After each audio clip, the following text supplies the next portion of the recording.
욥기 40장 1절로부터 24절까지 말씀 중심으로 하나님의 둘째 변론 이런 제목과 함께 우리 말씀 대하겠습니다.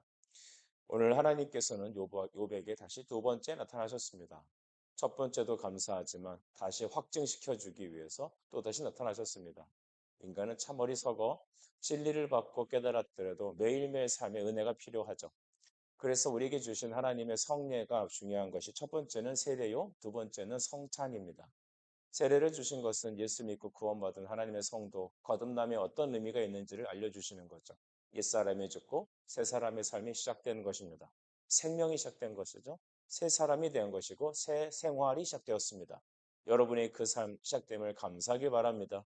인생의 가장 큰 축복은 우리가 예수 믿어 우리의 영적인 생명이 그리스도 안에 있고 우리가 하나님 천국에 그 생명책이 기록되어 있다라는 것이죠. 그런데 이 세례만 있지 않고 우리에게 또 성찬도 주셨습니다. 성찬은 반복적인 것입니다. 세례는 이제 단회적인 것이죠. 우리가 성령 받고 구원받은 것은 단회적인 겁니다. 또 구원받고 취소되고 다시 구원받고 이런 것이 아니라 예수 믿게 되면 우리 안에 성령이 계하심으로 우리는 하나님의 것이 되는 것입니다. 한 번 주님께서 우리에게 오셔서 그 자녀 삼으신 것은 번복되지 않습니다. 하지만 두 번째 우리에게 성찬을 주신 이유는 연약한 우리는 매일 세상으로 나가기 때문에 우리에게 날마다 천국 가는 그 마지막 동안에 우리가 이 땅을 살아가는 모든 삶 동안에 하나님의 말씀을 먹고 그의 임재 가운데 거하라 하셔서 매일매일의 은혜를 주십니다. 그래서 세례도 귀한 것이지만 성찬은 매일매일의 은혜다라는 것이죠. 따라서 한번 합시다. 살아남과 살아감이 하나입니다. 시작. 살아남과 살아감이 하나입니다. 그렇습니다. 한 분 예수께서 주시는 것입니다. 하나님은 욥에게 한 번만 나타나서 그에게 자기 자신을 드러낸 것이 아니라 다시 그에게 나타나셔서 재확신하여 은혜를 주십니다. 그 은혜는 때로는 우리 마음을 아프기도 하고 우리 자존심을 꺾게도 만들지만 하나님하고 대결하지 않고 내가 하나님 앞에 엎드릴 때 주님께서 그때부터 우리의 삶이 평화를 주시는 것이죠. 1절과 2절을 보면 하나님은 욥에게 다음과 같이 말씀하십니다. 여호와께서 또 욥에게 일러 말씀하시되 트집 잡는 자가 전능자와 다투겠느냐 하나님을 탓하는 자는 대답할지니라 라고 말했습니다. 여기 2절에 보면 트집 잡는 자, 또 하나님을 탓하는 자, 이 누구를 가르칠까요? 욥을 가르칩니다. 근데 이 욥은 오늘 바로 말씀을 듣는 그리고 여러분이 바로 해당됩니다. 제가 욥이죠. 트집 잡는 것, 탓하는 것, 우린 다 그렇게 살아갑니다. 아담도 그랬잖아요. 하나님께서 이제 범죄했을 때 나무 아래 숨어 있을 때 서늘한 바람과 함께 나타나셔서 아담아 내가 어디 있느냐라고 하나님 물어보시죠. 그랬더니 제가 부끄러워서 벗었으므로라고 하나님 앞에 나가지 못합니다. 이 벗었으므로라는 것은 수치고 죄가 가져다 주는 바로 동반적인 감정이죠. 그래서 누가 너를 벗었으면 알려줬냐? 그랬더니 이제 차차차차 얘기하는데 하나님께서 만드셔서 나에게 주신 저 여자가 나로 하여금 범죄하게 했습니다라고 했지 않습니까? 항상 탓을 합니다. 죄의 특징은 뭐라고요? 책임을 나에게 돌리지 않고 누구 탓을 돌립니다. 그래서 우리는 삶이 어려워지면 탓을 합니다. 부모 탓하고 남편 탓하고 마누라 탓하고 자식 탓하고 하나님 탓하고 또 나를 이렇게 만들게 만들었는데 친구 탓하고 그때 내가 너를 안 만났으면 내가 이렇게 안 됐을 텐데 항상 우리 탓하죠. 탓. 그래서 그것은 바로 책임을 나에게 돌리지 않는 그런 죄인의 특징입니다. 욥도 계속해서 하나님과 말하면서 하나님은 그에게 그의 실존을 건드리고 계시죠. 트집 잡고 탓하는 자가 누구냐? 대답해라. 하나님은 우리에게 나타나 이렇게 말씀하십니다. 진짜 하나님을 만난 사람들은요, 하나님 앞에 항복하게 되어 있습니다. 자기가 하나님 앞에 진짜 죄인임을 고백하게 되는 것입니다. 왜 우리는 감사가 사라지고, 왜 우리는 분노가 사라져버릴까요? 책임은 나에게 있지 않고, 당신에게 있고, 환경에게 있고, 그 다음에 누구에게 있기 때문입니다. 그러나 하나님은 우리에게 주목하십니다. 이 땅에 예수님을 믿지 않는 사람들에게야, 여러분, 하나님은 상관하지 않습니다. 여러분 제가 중요한 질문 어떤 주제를 하나 알려드릴까요? 왜 예수 믿지 않는 사람은 그렇게 죄를 많이 짓고 하나님 없이 살아도 잘 먹고 잘 살고 자기가 하고자 하는 대로 다 하고 살을 수 있을까요? 우리는 왜 조금이라도 하나님의 궤도를 벗어나면 바로 와서 하나님께서 우리를 깨닫게 하시고 마음에 부담을 주시고 순종하게 하실까요? 자녀라서 그렇습니다. 그러니까 내버려 두는 것은 육이에요. 유기는 억지로 지옥에 집어넣고 매를 때리는 게 아니라 골탕을 먹이는 것이 아니라 그냥 너는 너대로 살려고 내버려 두는 것입니다. 내버려 두는 것이 저주입니다, 여러분. 내 마음대로 하도록 내버려 두는 게 저주입니다. 그런데 축복은 무엇입니까? 인생에 개입하시는 겁니다. 우리 자녀들에게 개입하시고 말씀을 듣게 하시고 또 하나님 앞에 내 마음이 불편하게 하시고 그로해서 하나님 앞에 엎드리게 하시고 나의 뜻대로가 아닌 주님의 뜻대로 나를 자꾸 다루시는 것. 그래서 결국 내가 하나님의 그 사랑과 은혜 앞에 항복하게 하는 것. 이것이 바로 은혜다라는 것이죠. 은혜 안에 거하는 성도들 되시길 축복합니다. 하나님은 욥에 나타나셨습니다. 탓하는 자, 트집 잡는 자, 누구냐라는 것이죠. 여러분, 그것은 욥을 가르칩니다. 욥은 그 말을 듣고 하나님 앞에 납작 엎드리죠. 4절 같이 한번 읽어보시겠습니다. 4절 시작. 보소서 나는 비쳐나오니 무엇이라 주께 대답하리이까. 손으로 내 입을 가릴 뿐이로소이다. 아멘. 하나님, 저 하나님 앞에 할 말이 없어요. 제가 그렇습니다. 진짜 은혜는 하나님 앞에 납작 엎드리는 것입니다. 주님, 저 죄인이에요. 주님, 저 약해요. 주님 없이 살 수 없어요. 주님 불쌍히 여겨주세요. 저도 어느 목사님의 설교를 장기적으로 쭉 듣다 보니까 그 목사 어느 순간 그 얘기를 하시더라고요. 그분도 개척을 하시고 아주 큰 목회를 하시는데 그분이 하시는 말씀이 내가 전에는 기도할 때 하나님 몇 월 몇 시까지 빨리 응답하시옵소서라고 이렇게 명령적으로 기도했다는 것이죠. 아주 대담하신 목사님이십니다. 언제까지 하셔야 하니 주님 그때까지 역사하시옵소서. 근데 목회를 하면서 깨닫는 것이 있다는 거죠. 하나님 불쌍히 여겨주세요. 주님, 은혜를 꼭 주세요. 주님 없이 안 되는 거 아시죠? 주님, 저는 주님의 뜻을 헤아릴 수가 없어요. 하지만 주님, 불쌍히 여겨주세요. 은혜를 주세요. 아, 그렇게 기도하게 되더라는 것입니다. 여러분, 저도 그렇게 기도합니다. 우리가 진짜 하나님을 안다고 자부하면서도 하나님, 내가 하나님을 이렇게 하니까 언제까지 역사하시옵소서 이거 불가합니다. 하나님 다만 불쌍히 여겨주세요. 불쌍히 여겨주세요. 내가 하나님을 다 아는 것 같아갖고 이렇게 될 것이다, 저렇게 될 것이다 이렇게 얘기를 하면 여러분 또 그게 막 이루어지면 자기가 하나님 되잖아요. 그러니까 수많은 이단들이 바로 그 반열에 서 있는 것입니다. 예수님도 높이고 나중엔 자기가 예수가 되고 너희들은 나를 섬기고 다 네 것도 내 거고 내 거는 내 거다. 이렇게 되는 게 바로 이단의 공식 아닐까요? 여러분 욥은 보십시오. 보소서 나는 비천한 자이다. 비천한 자입니다. 하나님 없이는 답이 없는 인생입니다. 우리 개혁주의 장로교 교도들이 가장 믿고 따라가는 성경의 고백은 웨스터민스터 신앙 고백서입니다. 그런데 우리 또 독일 개혁주의 우리 신앙 고백이 있는데 그건 하이델베르 요리문답이라고 하죠. 근데 그 요리문답에 보면 제일 첫 번째 인간은 하나님 앞에 비참한 자라고 얘기합니다. 그러므로 우리의 가장 큰 위로는 어디에 있는가라고 질문을 던지죠.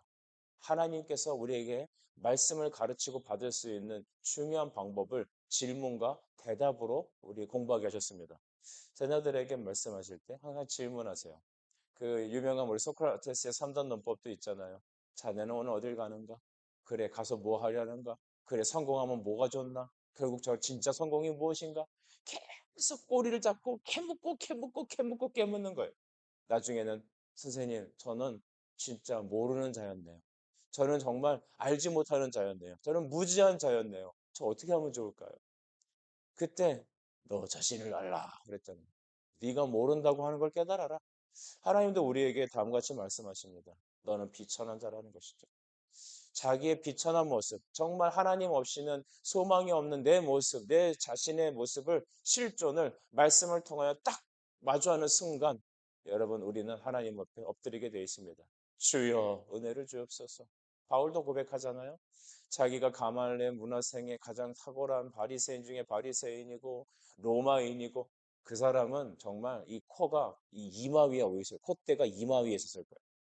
어깨 뽕이 잔뜩 들어가고 항상 의시되면서 내 밑에 저런 공부도 못하는 놈이 나보다 급도 안 되는 녀석이 나는 바리새 중에 바리새인인데 이렇게 어깨에 힘 잔뜩 줬던 그 바울이 담의 색에서 하나님 만나고 나서 부활하신 주님 만나고 나서 하는 얘기가 무엇입니까? 나는 죄인 중에 개서고 만삭되지 못한 가운데 난 자이며 모든 사도들 중에 가장 작은 자이고 모든 죄인 중에 가장 큰 죄인이었습니다. 하나님 만난 사람의 특징이 바로 거기 있습니다. 주님, 나는 비천한 자입니다. 나의 인생의 가장 큰 위로는 어디 있을까요? 내가 예수 그리스도의 자녀라는 것이다라는 것입니다. 그의 피로 구속받았어. 나는 하나님 없이 인생이 설명이 되지 않아. 하나님 만난 사람들의 특징은 그러므로 주님 은혜를 주십시오. 나보다 남을 더 낮게 높이 여길 수 있는 방법은 바로 여러분, 우리가 예수 만난 이유 때문입니다. 우리가 밖에서야 여러분, 누구, 예, 직분이 있고, 직함이 있고, 또한 갖고 있는 경제력이 있고, 내가 뭘 배웠고, 그런 탁월함이 있겠죠. 그러나 밖에서는 당신이 대통령이라도, 회사 사장이라도, 무엇이 됐든지 간에 하나님 앞에 오면 우린 낮아지는 것입니다. 그 십자가의 보혈 앞에 우리 할 말이 없는 겁니다. 나의 큰 위로는 어디에 있습니까? 예수 그리스도께서 나를 위해 피 흘려서 내가 당신의 것이 되었습니다. 라고 하는 신앙 고백인 것입니다. 그래서 바울은 로마서 14장 7, 8절에 내가 살든지 죽든지 오직 예수 그리스도만이 나의 존귀한 자이시다 라고 고백하지 않습니까?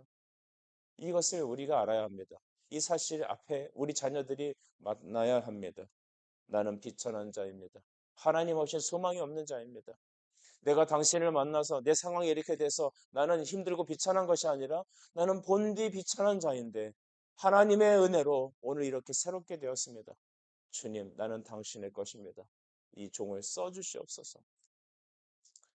그러므로 여러분, 누구든지 자기를 부인하지 않고는 하나님의 제자, 그리스도의 제자가 될 수 없습니다. 예수님을 따를 수 없습니다. 그 비결은 내가 비천한 자입니다. 그러나 주님이 나와 함께 하시면 나는 가장 존귀한 자입니다.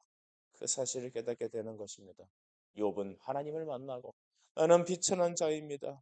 다만 내가 그동안 했던 말을 그냥 부끄러워서 입을 가릴 뿐입니다. 여러분, 우리가 이와 같은 하나님의 은혜로 날마다 기쁨이 가득하길 바랍니다. 성도들이 기쁠 때는 좀 내가 낮아질 때입니다. 그쵸? 우리가 그 유머 프로그램을 볼 때 그 사람들이 정상적으로 행동합니까? 아니죠. 약간 좀 나사 하나 풀린 것 같이 행동하잖아요. 근데 그거 모습 보고 웃습니다. 성도 여러분, 나사 하나 빼놓고 삽시다. 이렇게 탁월하게 완벽하게 살려고 하지 마십시오. 좀 나사 하나 빼놓고 삽시다. 그냥 내가 손해봅시다. 예수 그리스도만 묵상하면 내가 비천한 자라는 사실을 하나님 앞에 깨닫기만 하면 근데 그런 나를 하나님이 존귀 여기신다면 교회에서는 나사 하나 빼놓고 살아가는 사람들을 참 기뻐하십니다. 그래서 와서 가오 잡고 이러고 있으면 벌써부터 여러분 인생이 힘들어지는 겁니다. 그러나 나사 하나 빼놓고 하나님의 은혜입니다. 나는 비천한 자였습니다라고 할 때 그때 그 사람을 통하여 생명이 드러나고 그 사람을 통해 열매를 맺게 되는 것이죠. 하나님께서는 욥에게 말합니다. 7절에 너는 대장부처럼 허리를 묶고 내가 내게 묻겠으며 쓰니 내게 대답하라 라고 말합니다. 8절 내가 내 공의를 부인하려느냐 내 의를 세우려고 나를 악하다 하겠느냐. 9절 내가 하나님처럼 능력이 있느냐 하나님처럼 천둥소리를 내느냐. 오늘 욥은 하나님 앞에 이와 같이 말을 듣는 것입니다. 그래 내 뜻을 세우려고 내 말을 악하다 하겠느냐. 우리가 이러한 태도를 보일 때가 상당히 많은 걸 고백합니다. 하나님 뜻대로라고 하지만 실제로는 내 뜻대로 것이죠. 내가 믿는 신앙이 맞는 거지, 내가 믿는 방법이 맞는 거지, 하나님 말씀이 맞지 않습니다. 여러분, 가장 탁월한 사랑은 하나님 말씀이요라고 하면 아멘 하는 것입니다. 우리가 항상 노회, 총회 이런 데 가게 되면 앞에 나와서 목사님들, 장로님들이 막 설전을 벌입니다. 이건 이렇고 법이 이렇고 막 그렇게 하면 안 되고 근데 누가 딱 나와서 이렇게 얘기합니다. 법이요 하면 다들 아멘 하거나 뭐 이렇게 저렇게 말을 다 해도 딱 나와서 법이요라고 하면 끝나는 것이죠. 하나님께서 그렇게 말하는 것입니다. 그래 내 뜻을 세우려고 그렇게 아둥바둥하고 내 생각 세우려고 그렇게 했느냐? 네가 이거 하나님이냐? 우리가 하나님이란 그 말씀 앞에 즉 법이요라고 하는 그 하나님 말씀 앞에 우린 다 평지가 되어지는 것을 경험합니다. 하나님은 욥에게 이런 얘기를 하시죠. 11절에 보면 너는 넘치는 노를 비우고 교만한 자를 발견하여 모두 낮추되 12절 모든 교만한 자를 발견하여 낮아지게 하며 악인을 그들의 처소에서 짓밟을지니라. 그래 도 할 수 있으면 네가 교만한 자들 다 드러내봐. 그리고 그들을 다 심판해봐라. 너가 할 수 있거든. 이 땅에 있는 모든 교만한 자, 모든 불의한 자 다 색출해서 그래 너의 공의와 정의로 한번 다 그들을 심판해봐라. 할 수도 없고 할 능력도 되지 않습니다. 하나님은 어쩜 그렇게 우리의 약한 것을 콕 찍어갖고 내 마음속에 깊은 일기장 속에 감춰놓은 그 사실을 탁 끄집어내실까요? 기가 막히지 않습니까? 하나님 앞에 자꾸 이렇게 나의 의를 드러내면 안 됩니다. 하나님은 내가 누구도 모르게 내 마음 심연 깊숙이 숨겨놓은 내 인생 자락 하나, 내 마음 한 자락까지도 하나님을 싹 끄집어내세요. 그래서 어쩔 때는 어떤 분은 하나님 말씀을 듣기가 거북합니다. 제가 만났던 어떤 집사님은 이렇게까지 얘기하더라고. 어느 때는 목사님이 설교하실 때 저 그만 좀 했으면 좋겠대요. 말씀을 듣고 기도할 때 하나님께서 내 마음속에 있는 그 일기장 하나를 끄집어내시는데 하나님 됐으니까 제발 그만 좀 하십시오. 1절만 하십시오. 1절만. 하나님은 미주알 고주알 다 캐내셔갖고 내 안에 있는 자존심도 내 안에 있는 어린 시절도 나의 뭐 어떤 교만도 우리 사람마다 왜 자기만의 그 뭐랄까요 마지노선이 있잖아요. 그거 없으세요? 나만의 마지노선이 있거든요. 이거는 건드리면 안 되는 그런 것들이 있다. 하나님이 그것마저도 탁 치시는 것입니다. 너 넘치는 노를 비우고 교만한 자를 발견하여 모두 낮춰보아라. 그들의 교만을 발견해서 그 악함을 낱낱이 드러내보라. 여러분 그럴 수 없습니다. 그럴 수 없습니다. 그러므로 우리는 나 자신이 하나님 앞에 나가서 아까 우리 4절 읽었던 것처럼 주님 나는 귀천한 자입니다. 나는 그런 사람입니다. 깨닫게 하기 위해서 하나님은 우리 인생에서 내 모든 것을 다 하나씩 끄집어내는 것입니다. 하나님을 만나지 못한 사람, 은혜 받지 못한 사람의 특징이 있는 것 같아요. 그것은 뭐냐면 박함입니다. 자기 고집입니다. 양은 목자의 음성을 듣고 따라가지만 염소는 들이받는 자이죠. 자기 생각에 맞지 않으면 그 마치 나무 안에 있는 그 옹이 있잖아요. 옹이. 한 그것처럼 자기를 탁 지키고 염소처럼 들이받고 자꾸 이런 식으로 하면 교회 안 날 거예요, 목사님. 뭐 협박하고 이러신 분들이 계세요. 근데 여러분, 우리는 그런 분들을 만나거나 혹은 그런 내 모습을 경험할 때마다 어떻게 될까요? 아, 은혜 받아야 되는구나. 예수님 만나야 되는구나라고 우리는 깨닫게 됩니다. 여러분, 답은 예수 그리스도를 만나는 것입니다. 여러분, 오늘도 그래서 우리 그걸 기도하길 바래요. 주님, 내가 예수님을 더 뜨겁게 경험하게 해 주십시오. 예수님의 사랑을 더 알게 해주십시오. 예수 알기 위해서 어떻게 될까요? 말씀의 은혜를 받아야 할 거 아닙니까? 듣지 않는데 어찌 깨닫고 전하지 않는데 어찌게 알 수 있을까요? 우리가 말씀을 펴고 읽지 않는다면 기도에 무릎을 꿇지 않는다 어떻게 하나님을 알 수 있을까요? 믿음은 들음에서 생깁니다. 저는 어저께 우리 목사님 와서 설교하시고 하면서 참 잔치 같았어요. 우리 교인들이 참 말씀 안에서 행복하는 것을 많이 보았습니다. 여러분 좀 부족하면 어떻습니까? 온전히 깨닫지 못하면 어떻습니까? 어린아이 같으면 어떻습니까? 그러나 중요한 거 한 가지는 이곳에 와서 말씀을 들어야 합니다. 우리 성도 여러분, 우리 믿음이 연약한 지체들을 향해 기도해 주시면서 그들에게 여러분이 해주셔야 될 게 하나 있다고 생각합니다. 그건 뭐냐면 계속 말씀을 듣게 하는 것입니다.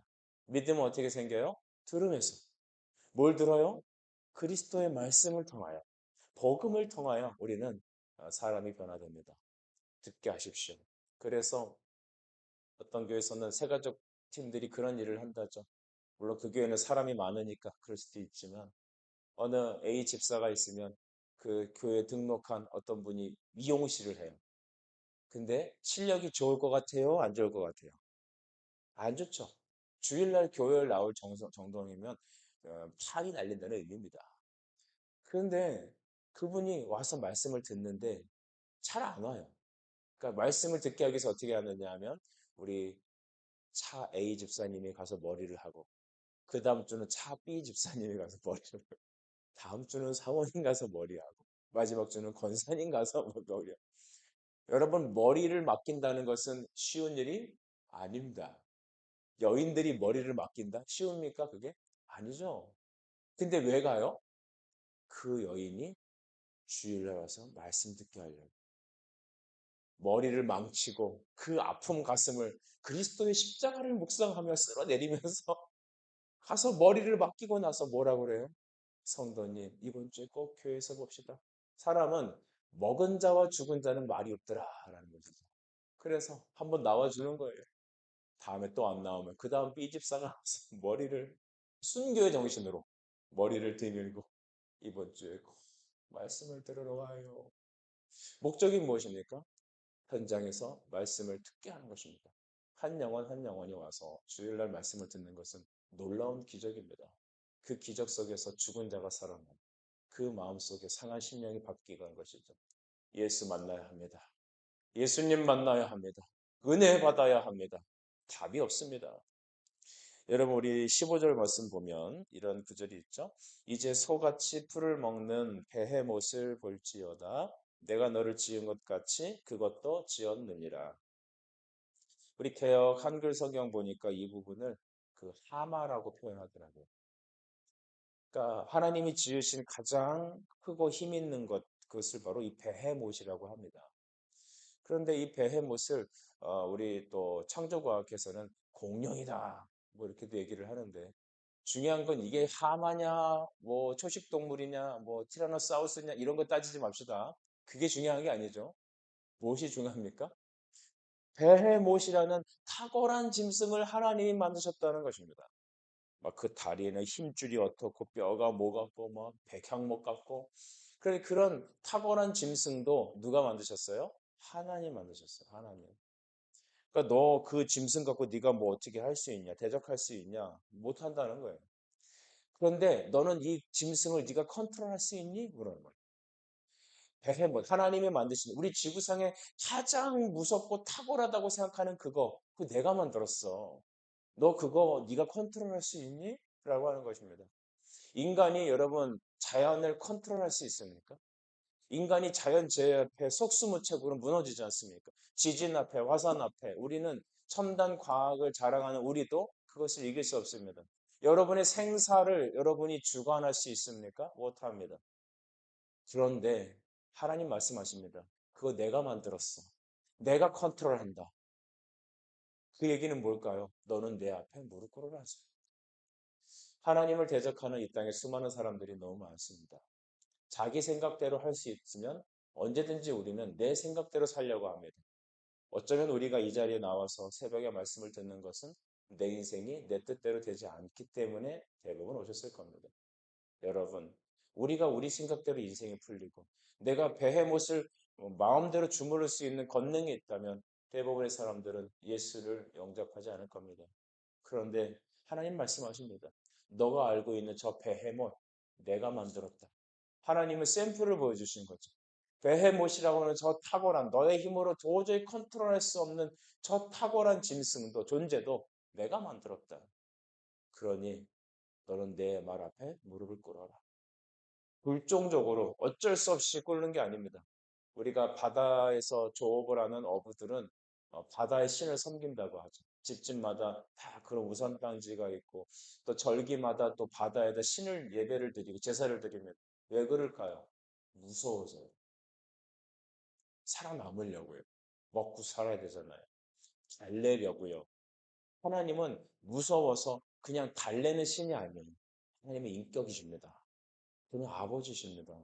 그래서 주님 내 안에 계시고 내가 그 안에 계셔서 그를 두려워하며 사랑하며 존중하는 경외감은 있지만 이 땅에 있는 수많은 두려워하는 그 잡신들과는 차원이 다른 것이죠. 그냥 액땜하고 달래주는 게 아니라 경외하고 사랑하고 그와 하나 되기를 원하는 겁니다. 여러분, 하나님께서는 이 베헤못이라는 걸 통하여 오늘 교만한 우리를 낮추십니다. 이 땅에 여러분의 삶, 그러므로 이 땅에 여러분의 삶을 두렵게 하고 장악하고 있는 것이 무엇인지, 여러분의 베헤못이 뭔지 생각해 봅시다. 건강이 내게 베헤못 같습니다. 자식이 내게 그런 것 같습니다. 내 앞에 있는 커다란 문제들이 내가 어떻게 할 수 없는 그 일들이 베헤못 같습니다. 어쩌면 내 안에 행복을 추구하는, 내가 생각하는 인생의 행복을 추구하는 내 안에 나도 베헤못일 수 있습니다. 하나님 말씀하십니다. 내가 그걸 컨트롤한다. 하나님 손에 붙잡혀서 성령의 컨트롤을 받는 인생. 그것은 굴종이 아니라 축복입니다. 하나님의 자녀는 성령의 인도를 받는다는 것이죠. 억지로 그냥 로봇처럼 끌려다니는 게 아닙니다. 그를 사랑하여 나 자신을 기뻐함으로 내어드리는 것이죠. 하나님께서 내 삶을 인도하시는 것이 내게 가장 큰 축복이라고 생각하는 것. 그것이 바로 이 땅을 사랑하는 예수 그리스도의 사람들입니다. 오늘 40장 전체를 보면서 우리는 깨닫게 되죠. 두 번째 나타나셔서 요백이 하시는 말씀. 하나님은 날마다 우리에게 자기 자신을 드러내셔서 두 번째요, 세 번째 매일매일 우리를 만나 주십니다. 세례가 있었다면 성찬이 있듯이 하나님은 날마다 예배와 말씀을 통해 여러분을 다루실 겁니다. 새 은혜를 주실 것입니다. 그때마다 우리는 이렇게 얘기합시다. 주님, 저는 비천한 자입니다. 하나님을 떠난 저의 삶은 비천한 자였습니다만 주님 안에 있는 지금은 행복합니다. 딴 근심 없습니다. 그가 나의 목자시기 때문입니다. 내 앞에 있는 베헤못 같은 존재들 하나님께서 다루시니 오늘도 나의 삶을 맡깁니다. 주님 평강과 은혜 속에서 주 영광에 오늘도 써주십시오. 여러분 자신을 기쁨으로 내어드리는 이 하루가 되기를 간절히 축복합니다. 기도하겠습니다. 사랑의 주님 은혜를 감사합니다. 주님 요백에 두 번째 나타나셔서 그에게 자기 자신을 나타내 주시니 감사합니다. 오늘 이 아침에도 우리에게 찾아오셔서 주 영광 나타내 주시옵소서.